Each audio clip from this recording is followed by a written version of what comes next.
Hey guys, so I took Cyber Dragons to the Remote Duel YCS in 2022, and as one would expect, I unfortunately did not do too well.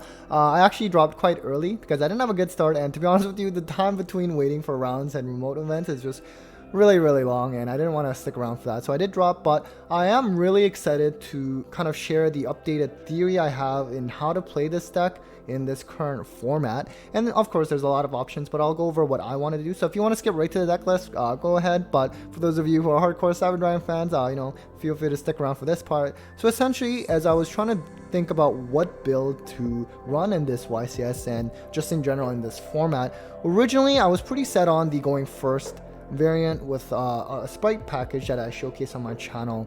And the thing is, while it has potential, for even rogue decks, usually when they go first, they can do a lot. And I felt Cyber Dragon Sprite going first, it's still a little underwhelming because it can be a little clunky of a deck, and it does not set up the craziest boards either. And there's just better rogue decks you could play going first, basically. And then the other hand, the main reason why I was going away from playing the traditional Cyber Dragon going second build was that going second in general in this format and in current age is just really difficult, especially with the ban of Anaconda, and we no longer have that Dragoon line.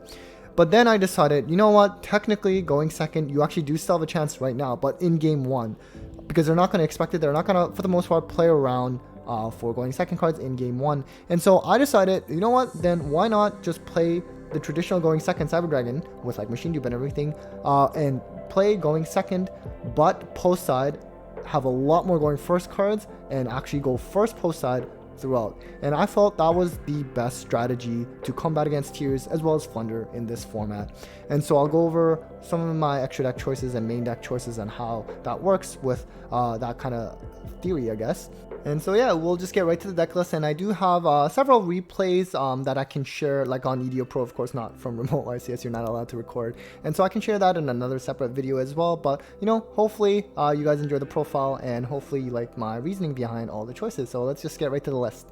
Alright, so starting with the main deck, of course, we have the 3 core. This is not going to change, mandatory search, but gets your Cyber Dragon Swirl Traps, the 3 hers as well as the, as mentioned, I am playing that going second variant, and I decided to do that, despite the Cyber Dragon Sprite going first build having potential where you would probably just be playing 1.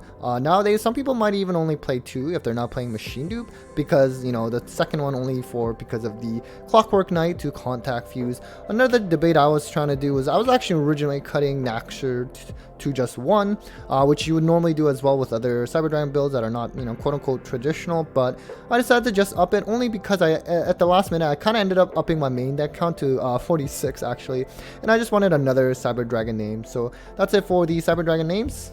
And then we have, of course, the other light machines, the 2 soldiers. Originally, I was showing that I was playing 3 in the previous list that I've shown, especially because of, Ishizu Tier Mirrors.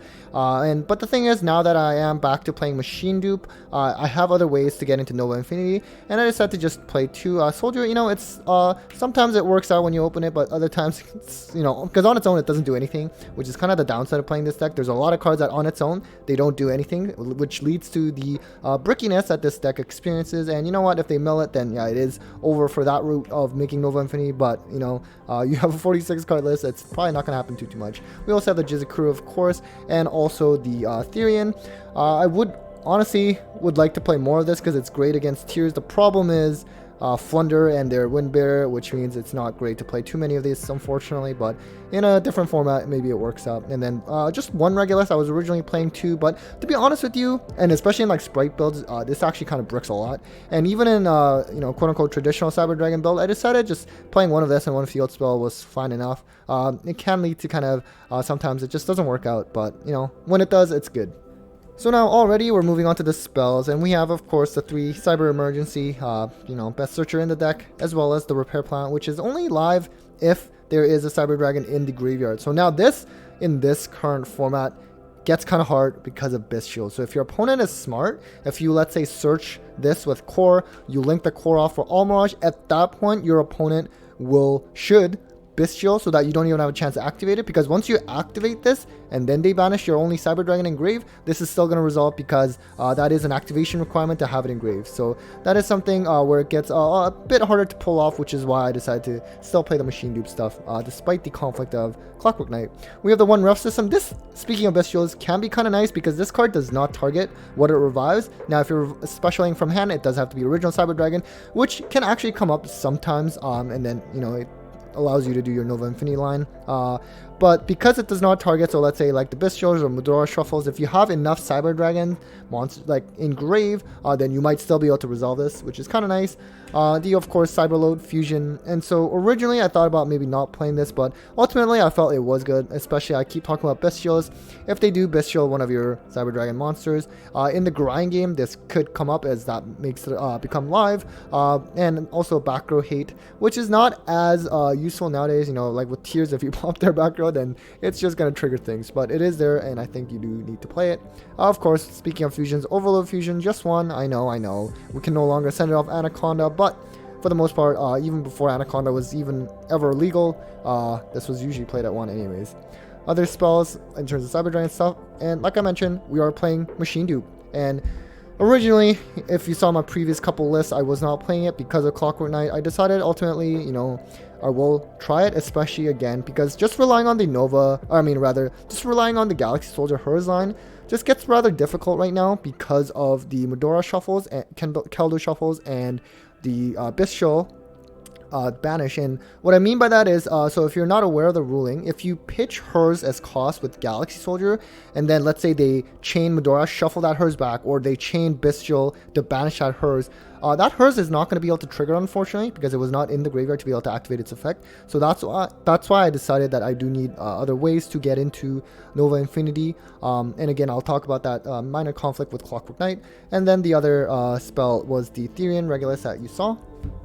Continuing with the spells is that Clockwork Knight. Now, I keep mentioning that conflict, and some of you might think, well, why not just play, you know, Machine Dupe first and then play this? Because this, of course, boosts your machine monsters by 500 attack, which means all of your baby Cyber Dragons are too strong to be Machine Dupe to bring out Cyber Dragon, the original one, which has sort of been the main play in this deck. And now, when I say conflict, so, you know, yes, you can play Machine Dupe first and then play this, but a lot of times it's just not that simple, right? Because there's going to be times where, you know, depending on your opponent's board, it's actually better to just play this and just contact fuse away everything with, let's say, a Cyber Dragon, and then just play, even though that means your Machine Dupe is now dead. So it's not always that simple where you can just play Machine Dupe first and then Clockwork Knight. Or let's say in the grind game, you eventually draw a Machine Dupe, and let's say you get a Core Engrave. Like normally you'd banish it, special a baby Cyber Dragon, then Machine Dupe. But if you already had this on field and they're too strong, then it doesn't work. But at the same time, I'm playing, I decided a 46 card deck list where I'm not prioritizing the contact fusion mechanic anymore, which I think is right. It's best, you know, like Unga Bunga OTK is fun and all, but it's not the main strategy. But this was nice. One time in the Remote Duel, like the early round, I like contact fused like 4 of his monsters, and I had like a 5500 Chimera Tech Fortress, which is pretty funny. On to the other power spells. We do have the 3 Pot of Prosperity, and as you would think, you know, of course this does have the damage. So again, I'm not prioritizing Clockwork Knight anymore for that OTK, because by playing this, I'm already having the damage that I can do to my opponent. So I guess maybe I'll just move to the board breakers in a separate section here, which is double talents. This is very good against Tears, for example, and a lot of decks, most decks will be activating effects. And also something you can do is, like, let's say if your opponent plays Elf, you can, even if you don't have evenly matched in your hand, you can always bait that out, right? Like you can just say attempt to end main phase, and they will think perhaps you do have the evenly, especially if you won die roll and you chose to go second, then they'll be more likely to believe you. And same thing with Flunder too. They might just activate that Dreaming Talent, which means they will use that effect in the main phase, and you can continue in your main phase even if you didn't have that evenly. I decided to play double Regeki and double Lightning Storm. I originally was playing triple Storm, but I actually kind of like Regeki. I mean, obviously against Tears, it's not great, although it can potentially work out. Let's say if you have like a Kaiju as well, or if you have like Lightning Storm Regeki, double destruction. But against rogue decks and other decks like Flunder 2 example, like it's nice to have. And As old as the card is, honestly, it's pretty good even now. And then the one Feather Duster, because we really don't like back row. That's something that this deck has always kind of struggled against for the most part. And we don't have that easy access to Anaconda anymore to bring out Chimeric Rampage to pop the back row as well. And, you know, Feather Duster, just no restriction, so very nice. Onto the traps, we of course have the one Overflow, which against Tears, admittedly, it's not great. I think the only time it can really, I guess, be useful is against the planet. This gets kind of hard in this format because this does not banish your Cyber Dragon in the grave. And it's just an effect. So that means your opponent could Bestial away, your opponent could Medora Keldo shuffle things away so that you actually cannot do anything unless you had like Cyber Dragon on the field or your hand. It has to be original Cyber Dragon in that case if it's the hand. If you had that to expend, then it could still work, but otherwise this has become not nearly as good anymore, unfortunately. We do have my favorite card, personally, in Infinite Impermanence. This is the only hand trap I am actually running in this deck. I decided to go for a more board breaking approach, but because Imperm can also be used, you know, if you draw for like your turn going second, that's why I like it. And also I do play a Shizu Tears myself, and Imperm on Kid is quite deadly. The last traps in the deck is I am main decking Evenly Matched, and this is something, for example, you know, when you're going second game one, it's probably going to catch your opponents off guard for the most part. They will probably not, at least, play around evenly the first game, you know, in terms of, let's say, Shizu Tears, you know, they do have the access to Crime, but they might prioritize getting Sulic for game one. I mean, of course, sometimes they can just get both anyways, but either way, evenly, great card for game one, but again, post side I will be going first, and I'll talk about that a little bit later.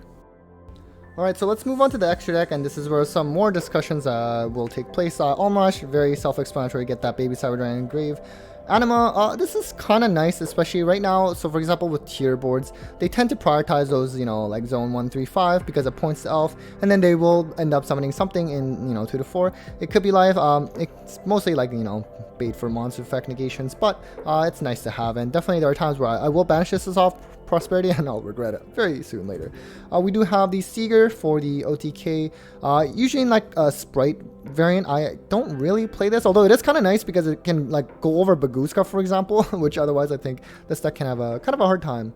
And the other thing I really want to talk about is Sprite Elf, actually, along with Gigantic Sprite, of course. So now, of course, I'm not playing any Sprite cards in this deck, but I actually think any Cyber Dragon deck, at least for the most part, should be playing these two cards, and I'll explain why. So for example, if you have Core on its own becomes, so you would summon Core, you would search the Cyber Ref system, and then so let's say you link off this, go into Almirage, use Ref system to bring it back, then you link these two off for Elf. Elf will target Core, bring it back, then you go into Gigantic this way. So now at this point, think about it this way. So Core on its own now essentially becomes an easy 3200 attack beater, which on its own in a grind game is pretty good. Now, a couple other applications. You can attack with Gigantic at 3200 attack, and then you can slap Zeus on top of it. So now Core becomes a 1-card Zeus. On top of that, let's say in a real match scenario, you know, it sucks playing time cards, but Gigantic could summon out your Red Resonator, which means now as a Cyber Dragon deck, you have a win condition in time where you would summon Red Resonator, and because it would be at 3200 attack, you would gain 3200 life, which is pretty good and enough to win you that game in time. Other applications is that, for example, with Elf, aside from the fact that it will provide you targeting protection for, let's say, Infinity, and maybe if you're lucky, Ethereum as well. Let's say if you like summon the Core, it got Imperm or Veiler, so now it's effects negated, it is no longer a Cyber Dragon. And so if you, let's say if you had like another Cyber Dragon on field, then you are able to, you have the body to link into Elf, then you can Elf, bring Core back, and now it's refreshed and it's Cyber Dragon again. So if you have that machine dupe, now you can do it to get those double Cyber Dragons and go into that Nova Infinity play. So that's, you know, several reasons why I think Elf and Gigantic in Cyber Dragon is actually quite strong, because Core, how valuable it can be off just one card. And so on to the rest of the Xyz is the double Nova, double Infinity, something I always play in a pure Cyber Dragon build, just to have because you can definitely make both. And then of course Zeus, as I mentioned earlier, with especially overlaying on Gigantic Sprite, very easy. Or you just overlay on top with like the Infinity. You usually have 4 materials that way. And then if you're lucky, if you have access to a Naxter special summon, then after you Zeus wipe, you can just Naxter target Infinity, just so you have that negate on board. And of course the reason I would be targeting Infinity rather than Nova is because presumably at that point you've already summoned Infinity over Nova that turn, and you can do that only once per turn, and so that's why. Other thing is, I was considering playing the Stellar Knight Diamond or whatever, the one that requires 3 like light 5s, because against Tears it is quite strong. I ultimately decided not to. I felt, especially because I'm also playing Rivalry in the side, which I'll get to, and so it can conflict with that strategy, and it is a lot of commitment, because if you're going first, you do have to use 3 5s instead of like using like another Tearlaments card as material, because that can only be done in main phase 2, and if you're going first, there is no main phase 2.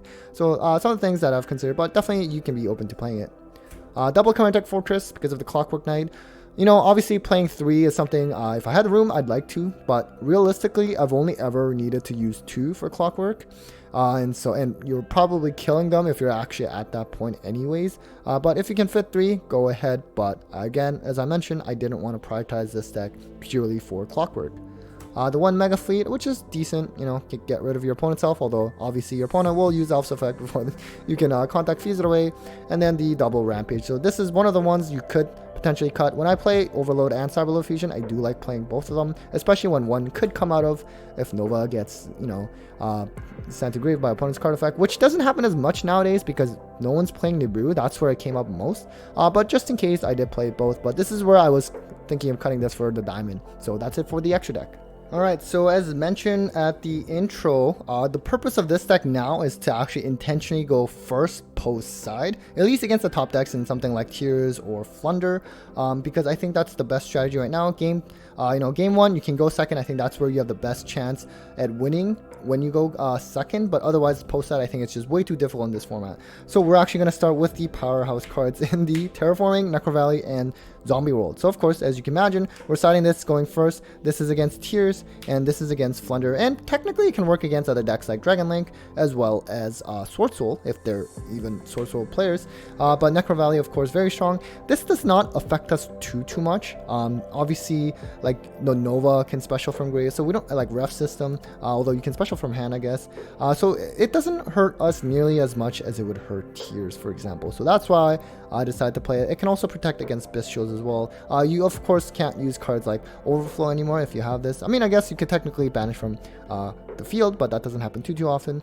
Zombie World's interesting. So this normally messes up Cyber Dragons because you cannot go into like Nova Infinity play with this, but of course you're doing this after you summon everything. So it can also potentially hinder us in the grind game, but I think Thunder, they just lose to this card.